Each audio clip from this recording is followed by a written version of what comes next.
नमस्कार, मैं हूं प्रशस्ति तिवारी। केकेडी न्यूज में आपका स्वागत है। वही नजर डालेंगे कुछ खास खबरों की ओर। खबर बेतिया के रामनगर से है, जहां कर्पूरी आश्रम में कविवर एंथोनी दीपक के स्मारक बनाने को लेकर एक बैठक का आयोजन किया गया। बता दें कि बैठक की अध्यक्षता वरिष्ठ जदयू नेता मोहम्मद सलाहुद्दीन ने की। वही बैठक में लोगों ने बताया कि एंथोनी दीपक ने कला संस्कृति के क्षेत्र में रामनगर को पहचान दिलाने का काम किया है।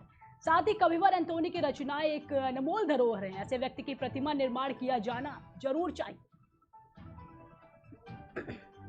सम्मानित रामनगर के बहुत ही राष्ट्रीय ख्याति प्राप्त कवि हुआ करते थे एंथोनी दीपक, जो सभी धर्मों से सभी संप्रदायों से ऊपर उठ कर थे। उन्होंने लगातार 4 दशकों तक रामनगर में अपनी सेवाएं दी। विविध क्षेत्रों में साहित्यिक, सामाजिक, सांस्कृतिक या कला के क्षेत्र में उन्होंने कार्य किया। तो उनकी आगामी जयंती मनाने हेतु आज रामनगर के प्रबुद्ध जनों की बैठक नगर के कर्पूरी आश्रम में हुई और इसमें 2 प्रस्ताव आए कि जो उनके नाम पर एक स्मारक समिति बनाई जाए। तो स्मारक समिति का एक प्रस्ताव आया और दूसरा प्रस्ताव आया कि उनको मूर्तिमान किया जाए। रामनगर का जो ओवर ब्रिज है, ओवर ब्रिज का जो उत्तरी ढलान का गोलंबर है, वह उनके नाम पर नामकरण करने की बात आई। ये दोनों प्रस्ताव आए और दोनों प्रस्तावों के बाद यह कार्रवाई की गई कि इस कार्य को आगामी रूपरेखा देने हेतु नगर के अंचलाधिकारी महोदय को लिखा जाए, साथ ही नगर परिषद को भी लिखा जाए। और वहां से खबर नरकटियागंज से है, जहां बालू के अवैध खनन के खिलाफ शिकारपुर पुलिस लगातार छापेमारी कर रही है। इसके बावजूद अवैध खनन रुकने का नाम नहीं ले रहा है। बता दें कि नरकटियागंज के हड़बोड़ा नदी और पंडई नदी में खनन माफिया लगातार खनन कर रहे हैं। साथ ही पुलिस इस अवैध बालू खनन के खिलाफ कार्रवाई भी करते आ रही है। इस दौरान पुलिस को गश्त के दौरान अवैध बालू से लदा एक ट्रैक्टर बरामद किया। साथ ही चालक को भी हिरासत में रखा है। वही पुलिस आगे की कार्रवाई में जुटी हुई है।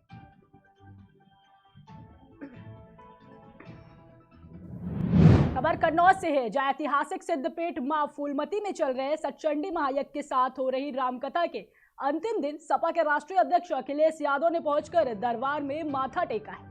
बता दें कि साथ ही साधु संतों का आशीर्वाद लेने के साथ साथ भंडारे का प्रसाद भी ग्रहण किया। इसके बाद अखिलेश यादव ने पुरातत्व संग्रहालय का निरीक्षण कर संग्रहालय की बदहाली को लेकर सरकार पर निशाना साधा। बाद आज माता के दरबार में मुझे आने का मौका मिला है।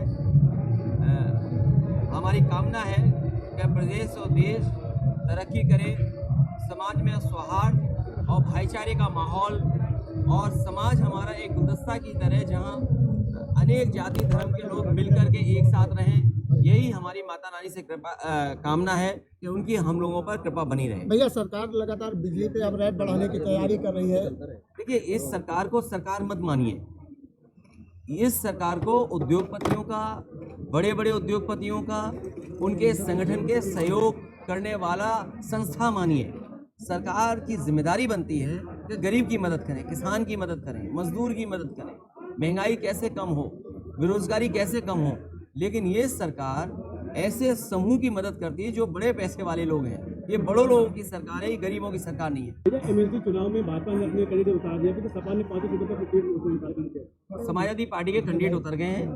भाजपा से पहले समाजवादी पार्टी के कैंडिडेट उतर चुके हैं। उनके समय समय पर नाम घोषित हो चुके हैं। पुलिस मोड़ चल रहा है समाजवादी पार्टी। देखिए, ये चुटकुलबार मैं माता के दरबार में खड़ा होकर ये कह सकता हूँ कि भारतीय जनता पार्टी को आज हिंदी दिवस पर अपनी भाषा को बदल देना चाहिए, भाषा को डेमोक्रेटिक बनाना चाहिए। और भारतीय जनता पार्टी को किसी के पीछे खड़े होकर के वॉर करने की आवश्यकता नहीं है। बलवंत सिंह मर गया है, उसकी मदद क्यों नहीं कर रहे? 1 करोड़ रुपए दें, उसकी मदद करें। पत्नी को सरकारी नौकरी दें। यहाँ एक साथी परिवार की जान चली गई, उसकी पत्नी की सरकारी नौकरी दें। 50 लाख की मदद करें। क्यों नहीं कर रहे? अगर हम भेदभाव करते थे तो सुधार लाइए, हम मदद करिए ज़्यादा। अगर वो चाहें तो अधिकारियों के नाम खोल दे वो प्रधान कि किस अधिकारी को जांच खत्म करने के लिए कितना पैसा लिया। मैंने डीएम से खुद कहा, अगर हत्या का कोई जिम्मेदार है तो आप हैं, खुद हैं, प्रशासन है हत्या का जिम्मेदार। और हम इस बात को कोर्ट में कहलवाएंगे, वकील को खड़ा होकर कहेंगे। खबर कन्नौज से है, जहां पुलिस और एसओजी की टीम ने शराब तस्करी करने वाले 3 अभियुक्तों को गिरफ्तार कर लिया है। बता दें कि पुलिस ने पकड़े गए अभियुक्तों के पास से 24 पेटी अवैध अंग्रेजी शराब भी बरामद की है। साथ ही 2 अवैध तमंचा और जिंदा कारतूस भी बरामद किया गया है। वही पुलिस आगे की कार्रवाई में जुटी हुई है। थाना तालगाम पुलिस द्वारा अवैध शराब का कारोबार करने वाले एक गैंग को आज गिरफ्तार किया गया है। इस गैंग के तीनों सदस्य हरियाणा के झज्जर, जींद और रोहतक जिले के रहने वाले हैं। गैंग द्वारा 2 गाड़ियों में अवैध हरियाणा मार्का शराब हरियाणा से बिहार ले जाई जा रही थी। अभियुक्तों के कब्जे से लगभग 4 लाख रुपए कीमत की अवैध शराब बरामद की गई है और इसके अलावा 2 अदद तमंचे और कारतूस बरामद हुए हैं। अग्रिम विधिक कार्रवाई। खबर चित्रकूट के मानिकपुर से है, जहां एनजीटी मानकों को ताक में रखकर यमुना नदी में पोकलैंड मशीन से खनन किया जा रहा है। बताते चले कि राजापुर क्षेत्र के तीर धुमाई गंगों में संचालित बालू खदान में बालू माफियाओं के द्वारा मानकों को नजरअंदाज कर बीच नदी की प्रवाहित जलधारा से कई पोकलैंड मशीनों के द्वारा ट्रकों और ट्रैक्टरों में ओवरलोडिंग की जा रही है। साथ ही जिलाधिकारी अभिषेक आनंद के सख्त निर्देशों पर उप जिलाधिकारी और पुलिस अधिकारी आए दिन इन बालू घाट संचालकों के साथ बैठक कर ओवरलोडिंग न करने और सरकारी नियमानुसार घाट संचालन के दिशा निर्देश दे रखे हैं। फिर भी घाट संचालकों पर इसका कोई प्रभाव नहीं पड़ रहा है।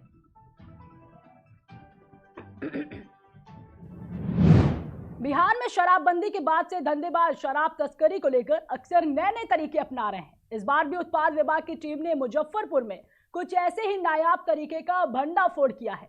दरअसल मामला अहियापुर थाना क्षेत्र के दादर इलाके में स्थित एक बस्ती का है, जहां उत्पाद विभाग की टीम ने यहां पर छापेमारी कर सड़क के अंदर बने तहखाने से 4 बोरी शराब बरामद की।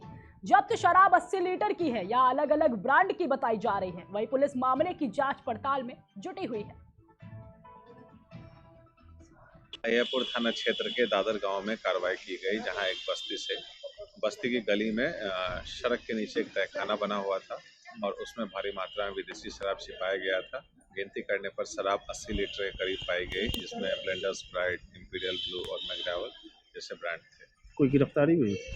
जो अभियुक्त है वो उस जगह के पास ही रहता है, परंतु छापामार दल को देखकर वो भाग गया और उसकी गिरफ्तारी के लिए छापेमारी की जा रही है। शराब किस तरीके से छुपा कर रखा गया था? शराब को छिपाने का एक नया ढंग था। बस्ती की जो गली थी एक सीमेंटेड गली थी और उसी गली में एक तहखाना तरह का बना हुआ था और जब उस तहखाने के ढक्कन को हटाया तो नीचे बोरे में पैक करके शराब छिपाया गया था। इसके अतिरिक्त अभियुक्त ने अपने घर के छत के ऊपर भी शराब। मंदसौर जिले में अशोक ट्रैवल्स नाम के दबंगई का मामला सामने आया है। लोगों का आरोप है कि बस चालकों के साथ मारपीट की जाती है। वहीं सवारी को बिठाने को लेकर बस स्टॉप के बीच मारपीट हुई, जिसमें अशोक ट्रैवल्स के स्टाफ द्वारा श्रीराम बस के स्टाफ कन्हैया लाल के साथ मारपीट की गई।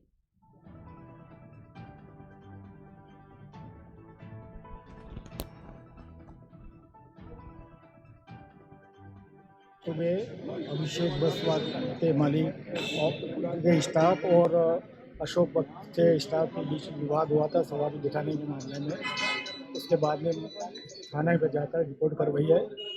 उसके पश्चात अभी करीब 101 लोग बस स्टैंड से के हिसाब से मिले थे और उन्होंने नरेश थे और हमसे बात करके कोई भी रास्ता निकाल दिया है, इसलिए गाड़ियाँ संचालित की जा रही है।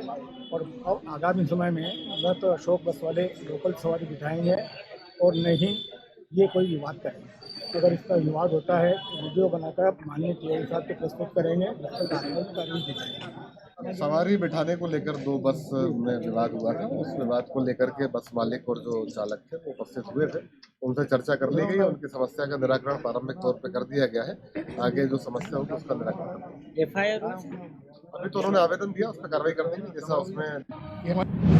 आगरा में उत्तर प्रदेश खादी ग्राम उद्योग की प्रदर्शनी सेंट जॉन्स ग्राउंड पर आयोजित की जा रही है। वहीं खादी प्रदर्शनी के 6वें दिन मुख्य अतिथि के रूप में आगरा के महापौर नवीन जैन प्रदर्शनी का अवलोकन करने पहुंचे। बता दें कि खादी ग्राम उद्योग अधिकारी ओपी चक ने मुख्य अतिथि का स्वागत किया। वहीं महापौर नवीन जैन ने महात्मा गांधी जी की मूर्ति को माला पहनाकर दीप प्रज्वलित कर प्रदर्शनी में सांस्कृतिक कार्यक्रम की शुरुआत की। भारत के कई जिलों में स्टॉल धारक प्रदर्शनी में आए हुए हैं, जहां महापौर नवीन जैन ने सभी स्टॉल पर जाकर खादी से बना विभिन्न प्रकार का सामान देख प्रशंसा की। साथ ही वहीं शहर के लोगों को